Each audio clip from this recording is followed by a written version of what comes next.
guys, welcome back to Strong Successful Male. So for today, I'm going to go over a very entertaining email that was sent from a subscriber. That's from a guy. He doesn't say how old he is, but I'm guessing he's probably maybe late 30s or 40s. And he shares his story about events that happened 8 years ago with an ex-girlfriend. A girlfriend he was this close to moving in with and getting real serious. However, our guy dodged a big one by an experience he had going out to dinner with her one night. An experience that revealed her true gold digger qualities and personality. You're going to see that thanks to that event, it definitely saved him a whole lot of turmoil and misery. And this guy handled it like a boss. That'll be a very good story aside from the entertainment factor about how you guys, when it comes to the gals you get involved with and date, or anybody in general, guys, don't let people know how much money you make or how much money you have, because there's a never-ending supply of people that want to take advantage of you. And not just women, girlfriends, wives, whatever, but also just people that try to take advantage of you. They always seem to be broke and needing you to borrow money or hoping you can buy something for them. You get the point. Always keep that close. And if you get married, then she can really know. Before that, you got to keep it quiet and hide it, because some people snoop. As well as a lot of gals, they will try to find that nice guy. That nice guy provider who, in the girl's mind, she thinks she's such a catch that you'll do anything to keep her and try to take advantage of you. They're with you for what they can get from you, not from because they really like you, who you are. And in the story, you'll see just that. And our guy handles like a boss and comes out on top. But anyhow, enough of the intro here. He says, hello SSM. Great channel with some good entertainment value as well as education for us all. I've been following you since sometime in 2021 and have probably only missed a handful of your videos since then. I follow all three of your channels and thought I'd make a quick comment and share a story. Well, bro, thank you for your support, and I appreciate you following me on all channels. And guys, if you haven't subscribed to all my other channels, definitely do so. Strong Successful Male, obviously. They Did What, for the more crazier shit that can be found online. And SSM Clips, which is shorter stories if you're busy and on the go with more crazy shit. The more you subscribe to my channels and help them grow, the more it pisses off feminists out there and helps other dudes. Anyway. It says, first, to anyone who says that any of these stories are made up, maybe, but I'm more inclined to think that the core of the stories are true, just some embellishing in the details. For some of the wild things from the They Did What channel, truth is often stranger than fiction. There was a story recently about a friend who saw his friend's wife on a webcam involving in some puppy love. I cannot imagine how much bleaching of the eyes you need to go to get that image unburned from your corneas. As sick as that stuff sounds, and people might think it's fake, it happens. That's the story that I covered about a guy finding out that his wife on a webcam was, when the wife thought the webcam was off, was getting frisky with her dog. That's what that story he's referring to. As of writing this, a day or two ago, you did a Reddit Am I the A-hole story about a guy who dumped his girl after she expected him to pay for dinner for all her friends. I had a similar experience about 8 years ago. I was dating a woman, a solid 7 in the looks and body, and an 8 in the attitude personality department. That is until one night. Yeah, that night you learned she was a fucking -5 in the personality attitude department. We had similar interests and really enjoyed each other's company. Bedroom fun was a couple times a week, depending on our schedules. I was starting to look at this woman as someone who would likely be my wife and maybe the mother of my kids. She had brought up moving in multiple times. First casually, asking in passing, and then finally telling me she really wanted us to move in together. Notice he said first casually and in passing. It's like dipping the toe in the pool to test the warmth of the pool. That's how women are. They generally are direct the way us guys are. That's why in these open marriage stories, when the wife or girlfriend casually approaches the issue of open marriage, open relationship, bullshit. She wants to do it. And all these guys are like, you dumped her for just bringing it up. Yeah, because she's either actively engaged in the open marriage already, without the guy knowing about it, or she has somebody in mind. Anyhow. So I decided this would be the next step, probably the next month or two. But it would involve both of us ditching our current apartments and finding a bigger place. I figured I'd start looking for a place, and when I found one, I'd take her to see it and tell her we should get it together. Well, I got busy with work and some unplanned overtime and didn't spend the time to look for a place. That turned out to be a blessing in disguise. Oh man, you have no... Well, you do know. Rachel had been working in the afternoon as and closing manager at a national restaurant bar grill chain.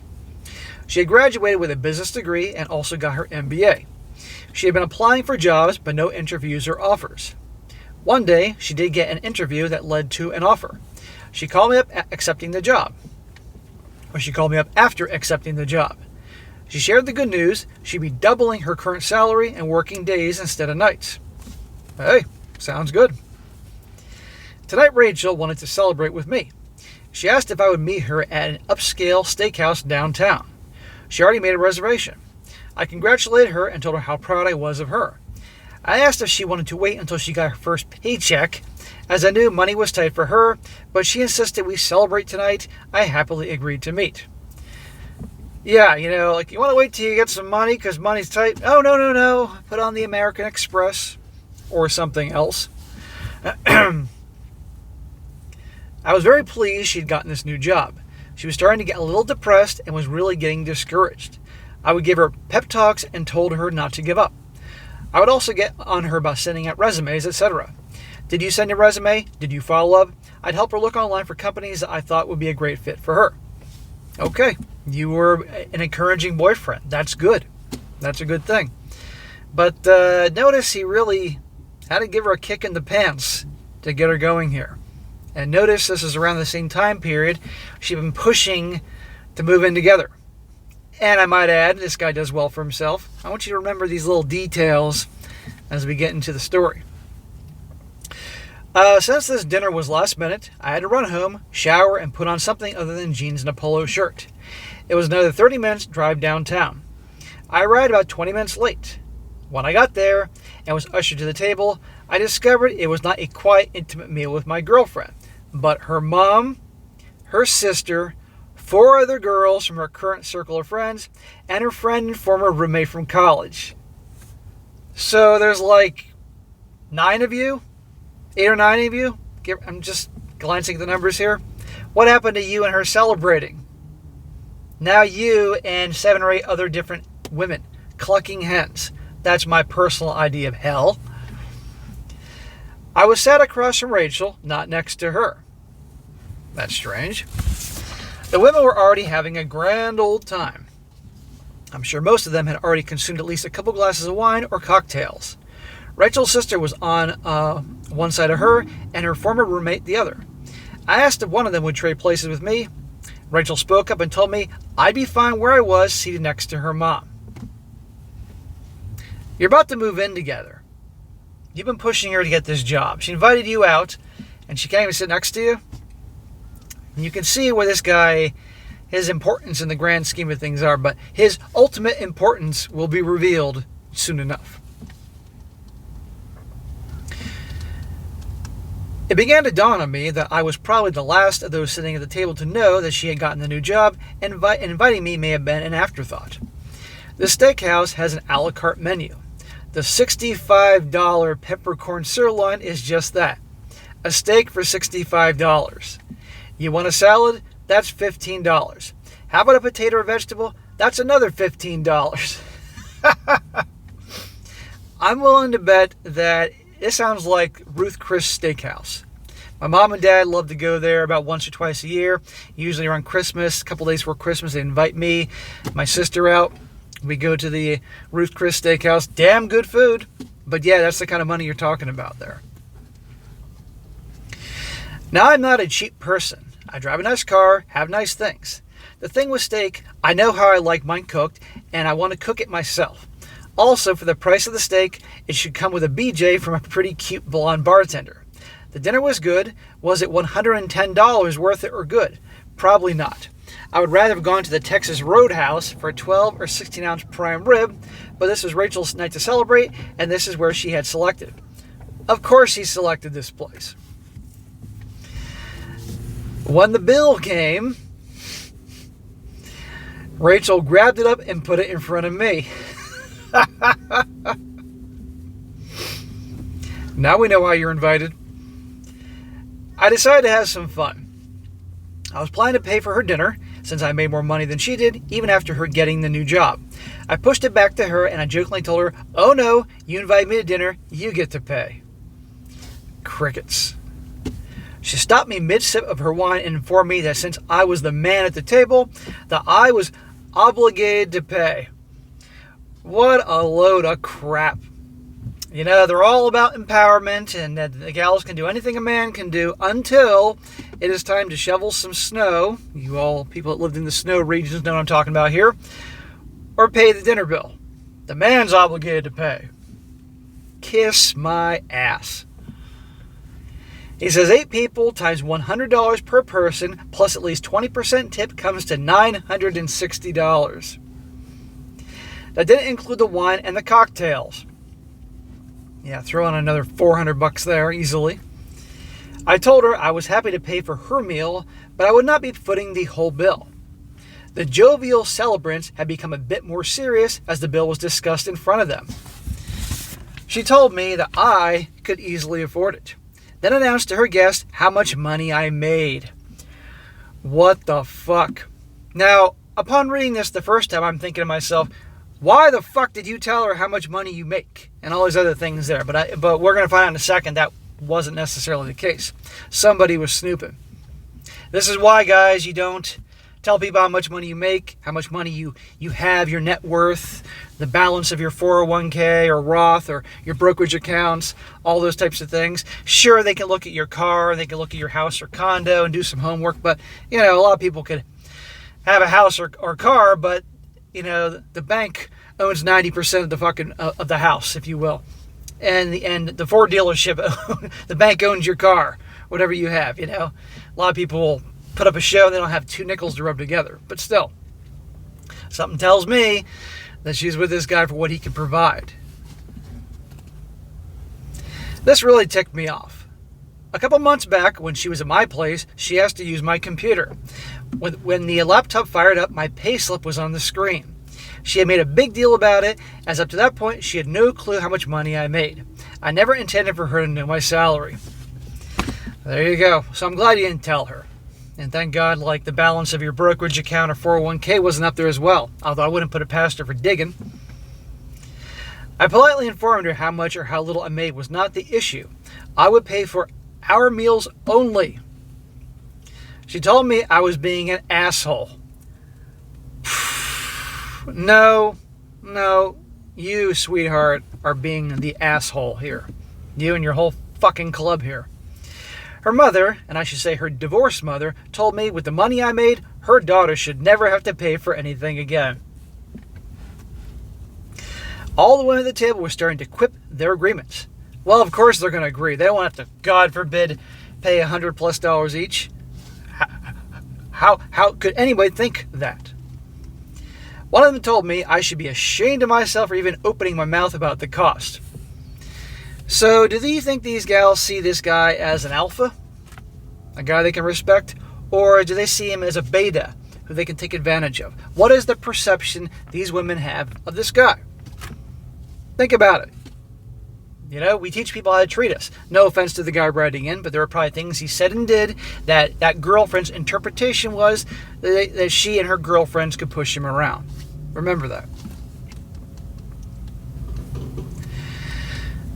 Besides, they were celebrating with my girlfriend. I made a decision on the spot, which is not like me. I like to take my time and evaluate pros and cons, possible outcomes, etc. As they voiced their disapproval for my miserly ways, I said nothing, but motioned for the waiter as he walked over. I thought to myself, I was definitely an afterthought, as in, oh no, how are we going to pay for this dinner afterthought. I'm pretty sure these women couldn't rub 2 nickels together among the 7 of them. So I stood up, opened my billfold, and handed him $300 in cash. I told him this would cover my meal, the 1 beer I drank, and the rest was a tip for him, since he was probably the only tip he was going to get from the table. Guaranteed. Guaranteed. I worked in restaurants for years, and I have seen and experienced, to friends of mine and to myself, people that order a lot of food, and then they leave you next to nothing for a tip because to them, hey, it's a few more drinks. Cheap assholes. My dad gave me some solid advice years ago. He told me to select my words wisely. He said people would judge me by what words I used and to think of language as a toolbox. He cautioned me about swearing, using vulgarities casually in your daily conversations. Well, your dad would be disappointed in me. And I hold back on this channel with my profanity. He said if you never swear and then you do it, it will make people understand the gravity of the situation. Since being with Rachel, I can probably count on one hand the number of times she's heard me swear, and I can say for sure I've never sworn at her. Remembering my dad's advice, I looked at the table of women and sternly said, "You can all go fuck yourselves." I then looked at the wide-eyed Rachel, mouth open in shock, and gestured toward her with my hand saying, "Especially you." Nice, bro. They didn't think you were going to do that. They thought you were going to cave and pay the bill. Maybe they thought there'd be a little mumbling on your part, but you'd pay the bill, let alone tell them to go fuck themselves. Good for you. But we're not done yet, guys. So I then turned and walked out as they sat stunned in silence. I heard Rachel call my name, but I was already halfway out of the door. I sat in my car, parked in the shadows, watching the door of the restaurant. About 30 minutes later, I saw the women leave. There were no smiles on their faces. They certainly were not talking. I waited for them to leave and then walked back into the restaurant to speak with the waiter. Our man here is dying to find out what happened here. He was a younger man, but probably older than me by a year or two at the time, probably early 30s. We exchanged pleasantries, and he asked if he could help me. The restaurant was empty except one couple finishing their dinner and one older couple drinking martinis at the bar. I asked if he would tell me what happened after I left. He said he'd tell me, but wanted to know what had happened, and I told him the story. He said they were panicked over getting the bill paid. The manager had to get involved. He told me that they had to split it up and put the remaining bill and bar tab on 4 different credit cards. Another 2 were declined. Of course, these fucking freeloaders. And I guarantee this guy's girlfriend's all her credit cards, and I'm sure she had several racked up, spending money on bullshit. They had scrapped up $18 in cash and change for a tip for the guy. What'd I tell you? This is why the guy tipped him. They were embarrassed and clearly mad. I chuckled, thanked him, and handed him another $100. You are a classy guy. And as a guy who worked in restaurants, and all the other folks that worked in restaurants or work in restaurants right now, we thank you. So, I spent $400 that night. Probably one of the cheapest breakups in history. Surprisingly, there were no text messages or phone calls. Rachel phoned me the next day. I answered it and cheerfully said, "Hello?" She immediately responded sternly with, "You and I need to talk." In her mind, still, she thinks she has the power. I very calmly replied, "Not necessary. As I recall, I clearly told you to go fuck yourself." I then hung up on her and blocked her phone number. Sweet, bro. You got to say it twice. I got some other phone calls later that day from numbers I did not recognize. Some text messages, too, telling me to call Rachel. I blocked those numbers, too. Of course, she got her friends involved. That was the last time I spoke with Rachel. Clearly, I dodged a bullet. I'm glad overtime and work got in the way of searching for a new place to live. I'm now dating a great woman, but I'm taking my time. There'll be no living together until I've thoroughly vetted her and her family and friends. Call me foolish and smack me, but I am a relationship guy, and I would like a family one day. Yeah, well, you were such a boss in this story, I'm not going to smack you. I know you're all disappointed. You're like, fuck, an SSM video with him smacking somebody? Smack somebody, SSM. Well, there are those in this story who deserve smacks, but I want to give any of my enemies an excuse to try to take me down, but you all know what I'm talking about here. It says, I love the channel. Hope you got a laugh out of this. Oh yeah, I'm supposed to ask the question, so were these women the a-holes to think I should pay for their dinners? I'm pretty sure I wasn't the a-hole in the situation. Someone needs to start a new subreddit channel called Are You the A-hole? Well, bro, good job. And I hope after that you learned something about really hiding information about what you make, your net worth, that type of thing. I'm sure you did.